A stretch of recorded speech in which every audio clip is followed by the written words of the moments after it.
Deccan voice, सुनो सच की आवाज।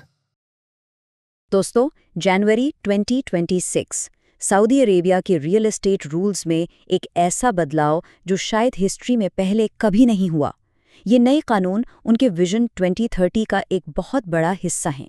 लेकिन अगर आप आजकल इंटरनेट देखें, खासकर मक्का और मदीना के हवाले से, तो इतनी अफवाहें फैली हुई हैं कि सच ढूंढना मुश्किल हो गया है। तो आज के इस एक्सप्लेनर में हम सीधा ऑफिशियल डॉक्यूमेंट्स और कानून का डीप डाइव करेंगे ताकि असल सच्चाई सामने आ सके बिना किसी अफवाह के। तो आज हम क्या कवर करने वाले हैं? बहुत सिंपल है। 2026 के नए रूल्स क्या हैं, मक्का मदीना की खास रिस्ट्रिक्शंस, आखिर प्रॉपर्टी खरीद कौन सकता है, फ्री होल्ड और लीज होल्ड का चक्कर क्या है, इनडायरेक्ट इन्वेस्टमेंट कैसे होती है, और सबसे ज़रूरी, इन झूठे स्कैम्स और एड से कैसे बचें। चलिए सबसे पहले बात करते हैं 2026 के इन नए कानून की। ये साल सऊदी अरब के आधुनिकरण यानी मॉडर्नाइजेशन के सफर में एक सच में गेम चेंजर साबित हो रहा है।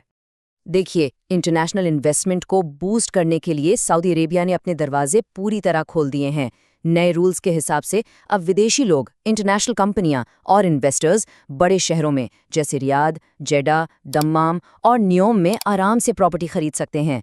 इकोनॉमी को ग्रो करने के लिए ये एक बहुत बड़ा और बोल्ड स्टेप है। प्रॉपर्टी मार्केट अब पहले से कहीं ज्यादा ओपन है। लिटरली एक नया दौर शुरू हो गया है। लेकिन रुकिए, इस पूरी ओपन मार्केट में एक सबसे बड़ी एक्सेप्शन है, और वो हैं मक्का और मदीना के शहर। इनके रूल्स बिल्कुल अलग हैं। अगर आप आजकल सोशल मीडिया स्क्रॉल करें तो दो तरह की एक्सट्रीम बातें मिलेंगी। एक तरफ कुछ लोग कहते हैं कि विदेशी मक्का में 1 इंच ज़मीन नहीं ले सकते। ये एक पुरानी सोच है जो अब पूरी तरह सच नहीं है। और दूसरी तरफ कुछ नए एड्स दावा करते हैं कि अब कोई भी विदेशी हरम के बिल्कुल पास प्रॉपर्टी खरीद सकता है। दोस्तों, ये बिल्कुल झूठ है। असल सच्चाई इन दोनों के बीच में है। इन दोनों मुक़द्दस शहरों के कानून को समझना थोड़ा टेक्निकल है पर ज़रूरी है। यहाँ 2026 के कानून में एक बिल्कुल नया कॉन्सेप्ट लाया गया है। इसे कहते हैं ज्योग्राफिकल जोन्स यानी इलाकाई दायरा। सिंपल शब्दों में कहूँ तो लोकेशन ही सब कुछ है। मक्का और मदीना के कुछ बाहरी इलाकों में शायद आने वाले वक्त में लिमिटेड मालिकाना हक मिल जाए, लेकिन जो मेन सेंट्रल एरियाज हैं यानी जो हरम के बिल्कुल करीब के इलाके हैं, वहाँ प्रॉपर्टी खरीदने पर वही सख्ती रहेगी जैसी हमेशा से रही है। वहाँ कोई छूट नहीं है। तो अब सबसे बड़ा सवाल ये उठता है कि इन बदलते हुए कानून में आखिर प्रॉपर्टी खरीदने का असल हक किसके पास है? आइए इसे क्लियर करते हैं। कानून को यहाँ 2 हिस्सों में बांटा गया है। एक तरफ है वो विदेशी मुसलमान जो सऊदी अरेबिया में रहते हैं या इन्वेस्ट करना चाहते हैं। उन्हें कुछ खास अप्रूव्ड जोन्स में प्रॉपर्टी लेने के लिमिटेड राइट्स मिल सकते हैं। पर याद रहे, इसके लिए गवर्नमेंट की मंजूरी और बहुत सख्त शर्तों को पूरा करना पड़ेगा। और दूसरी तरफ गैर मुस्लिम्स के लिए मक्का और मदीना के अंदर प्रॉपर्टी खरीदने पर आज भी वही सख्त पाबंदी लागू है जो पहले थी। ये इन शहरों की मजहबी अहमियत को सेफ रखने का एक अहम हिस्सा है।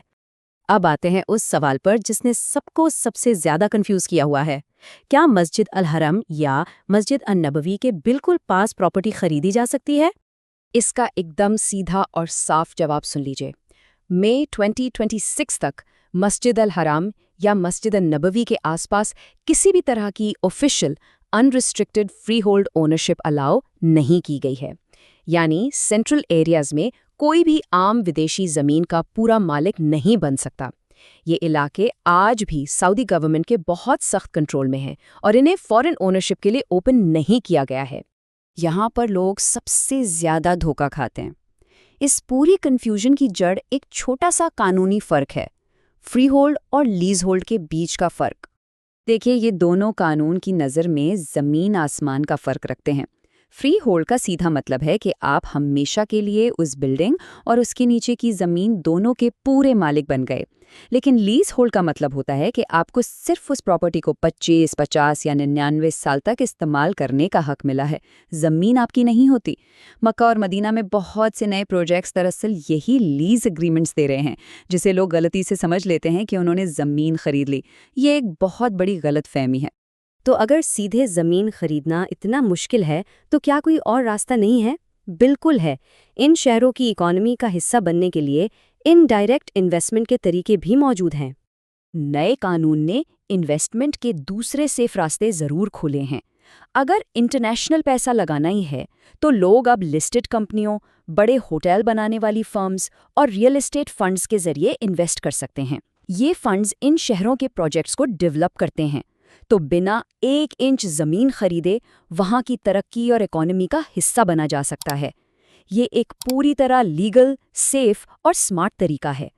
एक और बात जो बहुत सुनने में आती है वो है सऊदी प्रीमियम रेजिडेंसी, जिसे आमतौर पर सऊदी ग्रीन कार्ड भी कहते हैं। कुछ लोगों को लगता है कि ये कार्ड मिल गया तो सब आसान हो जाएगा।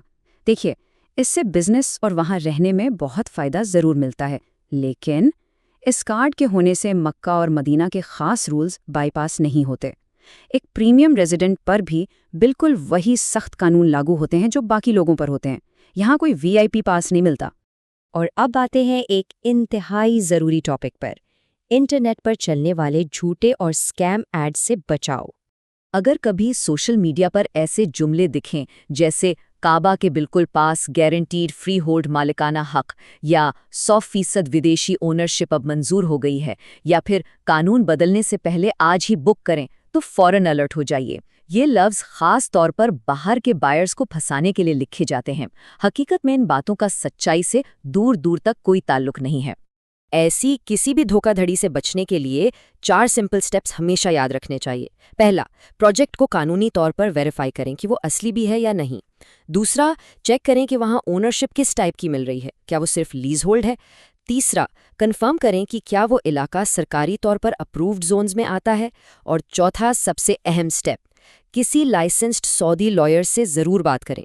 अपना हार्ड अर्न पैसा लगाने से पहले ये कानूनी होमवर्क करना बेहद ज़रूरी है। अब तक जो भी हमने समझा उसको एक बार रैप अप कर लेते हैं।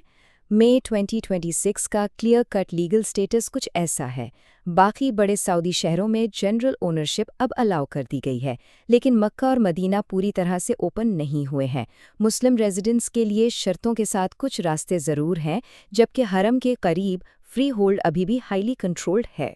हाँ, अगर इनडायरेक्ट इन्वेस्टमेंट या लीज होल्ड की बात करें तो वो रास्ते बिल्कुल खुले हैं। इसे याद रखिएगा, क्योंकि यही फैक्ट चेक्ड रियलिटी है।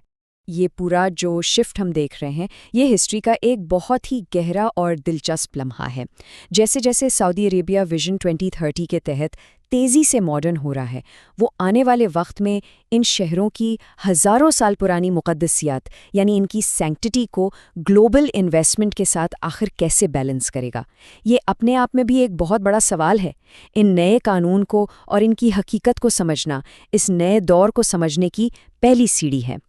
तो आने वाले सालों में ये तारीख़ी बैलेंस कैसे बनेगा, आपका इस बारे में क्या ख्याल है?